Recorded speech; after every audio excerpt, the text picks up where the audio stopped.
Ok, nous sommes le 1er juin 2024 après 10 ans en Belgique.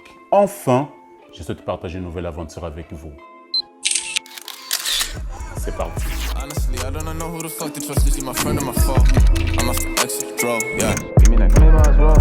I remember back when I was younger, I was... Je rêve d'avoir un espace de travail pour la création du contenu depuis 4 ans. J'ai investi tout mon argent dans le matériel pour avoir un environnement de travail confortable, rester indépendant et avoir la liberté dont j'ai toujours rêvé. À la base, j'avais prévu de vous présenter un setup minimaliste, mais j'ai acheté quelques décorations et sans me rendre compte, j'ai créé le setup de mes rêves. Mais malgré tout ça, à chaque fois que je rentre dans ce studio, je me pose toujours la même question. Qu'est-ce que je fous là? En 2021, j'avais investi dans un nouveau PC. C'est un MacBook Pro M1 16 pouces. J'utilise ce PC depuis presque 3 ans et il ne m'a jamais déçu. Il mange tout ce qu'on lui donne et même les vidéos en 6K. Je n'avais pas pris la configuration la plus haute car à l'époque, je n'avais pas besoin d'autant de puissance sur une machine. Mais la puissance offerte par le M1 est suffisante pour les professionnels. En plus, pour le montage vidéo, j'utilise le Final Cut Pro et le logiciel développé par Apple. Donc c'est parfait. Mon Mac est de couleur grise et s'accorde parfaitement avec les accessoires qui complètent cette machine. Regardez-moi ces magnifiques moniteur. Et non, je n'avais pas besoin d'un studio display. J'ai pris un moniteur externe de 27 pouces, couleur gris noir et la qualité d'écran est de 4K. Donc pour le montage vidéo, c'est génial. J'ai passé des années à utiliser l'écran du MacBook Pro et je ne vais pas vous mentir, c'est super confortable pour le montage des vidéos. Mais j'avais besoin d'un moniteur externe. De plus, cela me donne un double écran car non, je ne laisse pas mon MacBook fermé. De cette façon, je peux garder mes fichiers sur mon MacBook et la timeline sur mon moniteur externe. Cela facilite mon travail et tous les monteurs vidéo savent de quoi je parle. Disposer de matériel professionnel et performant, c'est travailler 2 fois plus vite. C'est pourquoi je suis passé d'un souris classique au Logitech 3S. Honestly, I don't know who the fuck to trust. Is he my friend or my foe? I'm a exit, bro, yeah. Give me that claim as well. Je n'ai pas hésité à acheter cette souris car je savais qu'elle facilitera mon travail. Tous les boutons sont personnalisables. Par exemple, je peux couper une vidéo facilement sans appuyer sur la lettre B. Je peux passer d'une page à l'autre en un seul clic. Principalement, la chose la plus importante, comme son nom indique, c'est 3S. Autrement dit, je peux connecter 3 appareils différents. Dans mon cas, je l'ai connecté à mon MacBook Pro, mon moniteur externe et mon iPad. Même si la synchronisation du MacBook et du moniteur externe est extrêmement fluide grâce au câble USB-C, mais je souhaite toujours disposer d'un deuxième moniteur externe. Les 2 moniteurs externes seront installés sur un bras noir à double tête. Je pourrai pivoter presque dans toutes les directions sans faire passer le moniteur verticalement. C'est dommage. Et pour le clavier, bien sûr que j'ai pris un Logitech sans fil couleur blanc pour que ça accorde avec les accessoires que j'installe dans ces bureaux. Je n'ai pas pris un clavier 3S car l'écosystème que j'installe dans mon bureau est déjà parfait pour passer d'un appareil à l'autre. Quand il s'agit d'écrire des vidéos, je me sens super à l'aise et je n'arrive pas à me remettre de ce sentiment. Ok, d'accord, j'exagère, mais essayez et vous comprenez de quoi je parle. Comme je l'ai dit, c'est un clavier sans fil, j'utilise uniquement des piles. J'aime sentir les touches et elles font moins de bruit, donc je dérange moins mes collègues. Et encore une fois, je n'arrive pas à me remettre de ce sentiment. Ok, d'accord, passons à mon iPad.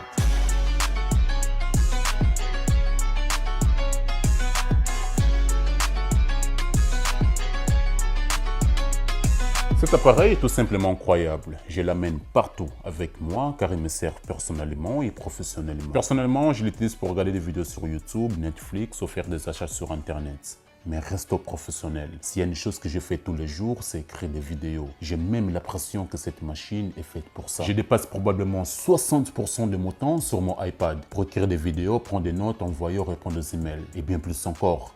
À part le montage vidéo, même avec le Final Cut Pro version iPad, c'est quand même petit frère du MacBook pour le montage des vidéos. J'ai choisi la couleur grise pour continuer à respecter l'ambiance que j'ai créée dans ma bulle de concentration. Je l'utilise souvent sous l'écran lorsque j'écris, car il est directement lié à mon moniteur, ou le matin sur les canapés lorsque je réponds aux commentaires. L'iPad est super pratique et je ne vais pas vous mentir, il me rend la vie douce. Je sais que je vends très bien cet appareil, mais c'est vrai. Lorsque je suis dans mon bureau, j'ai l'impression d'être dans un autre monde. C'est pourquoi je l'appelle la bulle de concentration, parce que je suis presque sûr de la raison pour laquelle je suis là. Pour la décoration, j'ai fait en sorte que cet espace soit moitié tech, moitié gamer et moitié tropical. Côté gaming, la plupart des décorations viennent d'Amazon. Et toutes ces décorations m'aident à apprécier de plus en plus cet environnement. Un support pour le casque que je peux également utiliser comme un chargeur. Il contient 2 ports USB-C et un port USB. Je peux charger mon casque Sony et mes écouteurs Beats en même temps. C'est juste génial. Je n'avais pas le choix dans les couleurs quand il n'existe qu'en noir. mais tant qu'ils rentrent dans la décoration, je suis content. Une petite horloge que j'ai achetée sur Amazon il y a presque 3 mois et jusqu'à présent, je n'arrive pas à régler l'heure. Il est tout simplement époustouflant avec son design futuriste. Un petit diffuseur pour parfumer un peu la pièce et je me sens sur la fraîcheur qu'elle procure lorsque j'ai la main sur la souris et toutes ces lumières qui donnent vie à cette pièce. Donc côté gaming, je suis bien. En parlant de lumière, la plupart d'entre elles sont disponibles chez Action. Si vous ne voulez pas dépenser beaucoup d'argent sur les marques comme Philips Hue, allez chez Action et vous ne serez pas dessus. Côté tech, je vous ai présenté tous les appareils que j'utilise et vous aurez tous les liens dans la description. Côté tropical, bien sûr, j'ai acheté un peu de verdure pour se sentir bien dans cette pièce lumineuse. Mes lumières viennent d'IKEA, Magasin Action et Amazon. Je pense l'avoir déjà dit et je mettrai également les liens dans la description. J'ai mis du verdure artificielle parce que je n'ai pas la patience d'arroser des vraies plantes. Et la plupart de ces plantes viennent également d'IKEA et du Magasin Action. Juste derrière les plantes, j'ai installé 2 bras. Un pour le téléphone et l'appareil photo et l'autre pour la lumière parce que j'ai l'intention de commencer à faire du live.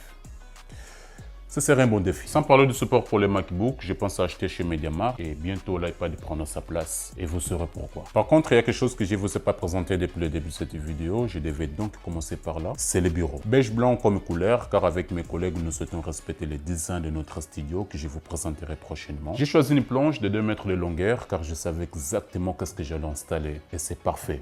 Je n'ai pas besoin de grand chose de plus. À ma droite, j'ai 5 tiroirs dans lesquels je range tous les accessoires que j'utilise au quotidien. À ma gauche, j'ai un grand tiroir pour arranger mon sac à dos de sport, par exemple. J'ai ajouté un petit support pour l'écran qui vient aussi d'IKEA. À l'intérieur, j'ai mis des câbles. C'est très pratique. Un pour changer mon iPad et l'autre pour charger mon téléphone. Même si j'ai un chargeur sans fil à ma gauche. Mais aussi pour ranger certains accessoires comme un carnet, des stylos, un disque dur externe, des cartes visite, des télécommandes et quelques câbles que j'utilise au quotidien. Et pour compléter, un tapis de clavier blanc et juste à côté se trouve un tapis de souris avec un design spécial qui m'aide à reposer les poignets. En dessus, j'ai placé un tapis très doux car je passe toute la journée en chaussettes quand je suis au bureau. Ok, tout ça c'est beau, mais quand je suis devant mon PC et que je vois tout ça, non. Cela signifie que vous n'avez pas besoin de tous ces appareils pour créer. Juste avec un PC et une volonté de faire, vous pouvez accomplir beaucoup de choses étant que vidéaste. Je me souviens que j'ai commencé à filmer avec un téléphone portable Samsung Galaxy Note 1 et que pour le montage, j'utilisais un PC Dell. Il me fallait des heures,